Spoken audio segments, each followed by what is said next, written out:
Hey guys, and welcome to the second episode of Myrmidon Nation. Our actual second video was Vern just introducing his colonies. So what we're going to be doing from now on is we're going to be making a video together, and that'll be shown on Wednesday. Vern's going to do his colonies on Friday, and then I, Jesse, will be doing my videos from my personal colonies on Monday. Today's episode, we're going to be showcasing a few handmade things from ancient ants based out in Texas, and I hope you guys enjoy the video. Alright, yeah, so we're going to jump right in and start opening this box, which is from Ancient Ants, which is a company out of Texas. They're starting off with some DIY and some handmade products, but their website will feature a slew of pre-made products, feeders, a bunch of accessories, as well as queen and colony cells for within the state of Texas.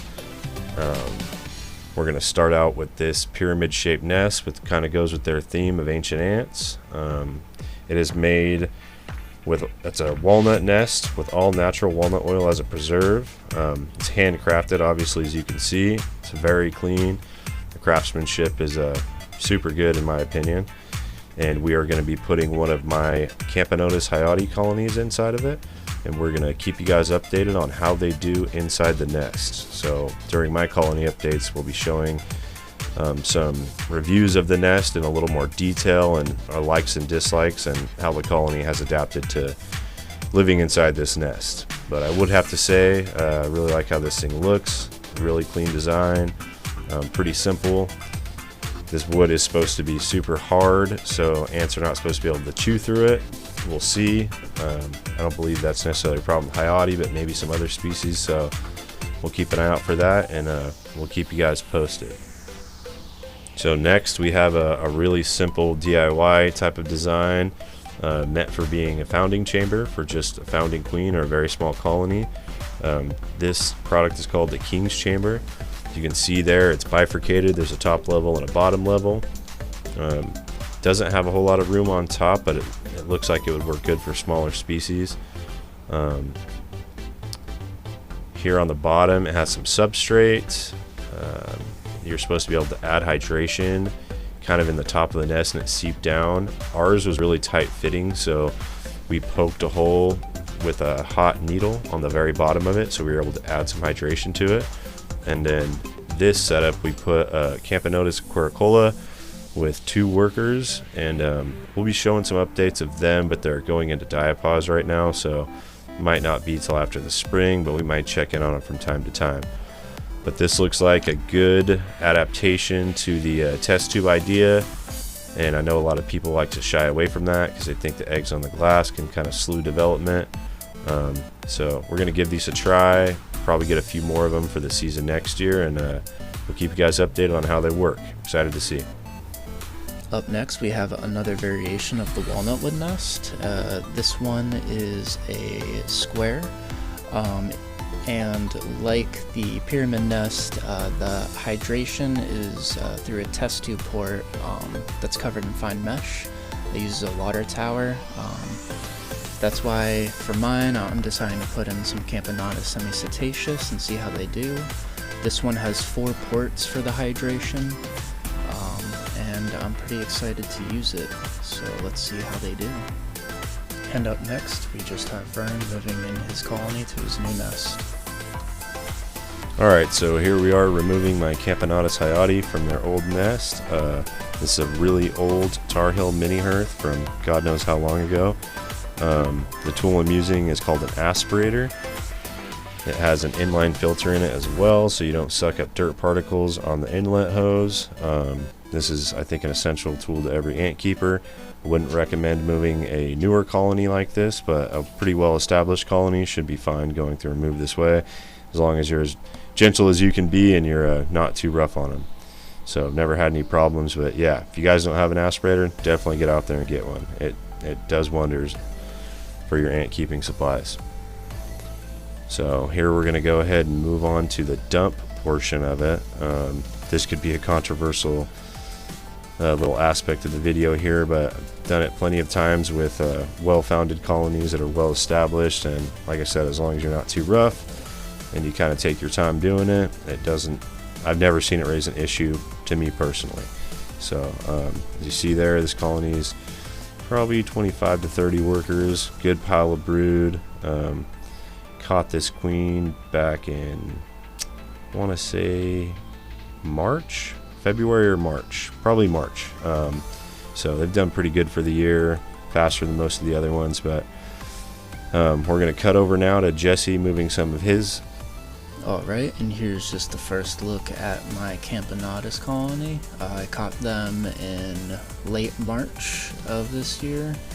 They're a wild-caught colony, so I'm going to be using two different aspirators. The first one that you see now, I'm just getting eggs, clutches of eggs. The other aspirator that I use is from BioQuip. It's actually what I caught the colony with in the first place. I really wanted to give it a try out, and yeah, I got this colony, so I was pretty impressed with it. I didn't get any workers that died from the BioQuip aspirator. It's essentially like a vacuum, but doesn't have too much force. The only ants, and there was only two, was freshly closed workers, just because their exoskeleton isn't hard enough yet. Two of their gasters did burst, so just note that if you are interested.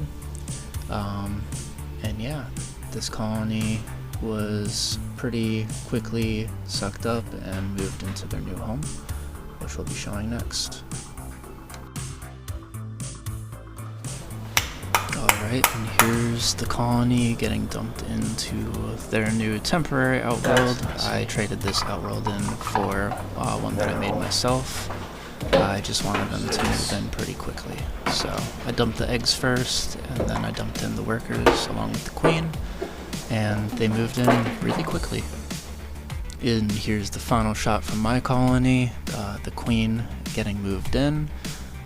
Awesome to see. I was really excited for it. They didn't move in any brood at this point. There was only a handful of workers that had gone into the nest just to check it out. They dragged her in against her will, and she stayed there. Right after this, they started to bring in the brood, and everyone moved in when I had woken up the next morning. But now we're going to transition over back to Vern and his colony. Alright, and here we're going to jump into the Hyade and their new nest, and these guys were a little more hesitant than Jesse's Semistatius. Mainly because the queen hunkered down real low into the substrate, and the workers were not quite big enough to get her going. After some time, though, they did start getting her going. In this shot, you can kind of see them moving some brood, some eggs. They've already found the nest. They seem to find it pretty appealing. They kind of made a quick jump real quick, and then now you could see them pulling the queen in. They're really having to drag her. Obviously, they're a lot smaller than her. This colony has some majors, but they didn't seem to want anything to do with moving the queen against her will. So now that she's got the idea, she's headed in there on her own. Once they got in the nest, they seemed real comfortable. They all kind of posted up right by the hydration area where the screen mesh is covering the test tube full of water. And for the most part, yeah, everything seems good. Jesse had a chance to check on them the next day. They seemed to be doing real well. I actually have them back in my possession now, so I will be adding this to the regular updates, and those will be coming out on Friday, which is a couple days from now from when this video drops. So keep an eye out for that, and remember to leave a comment, like, subscribe. Any feedback's greatly appreciated. We're kind of new at this, and we want to keep working on it and improving it the best we can. And if there's anything else you guys want to see besides the content that we've already kind of talked about, go ahead and drop it in the comments, and we'll do our best to make this a growing experience and only go up from here. Thanks, and we'll see you guys on the next video.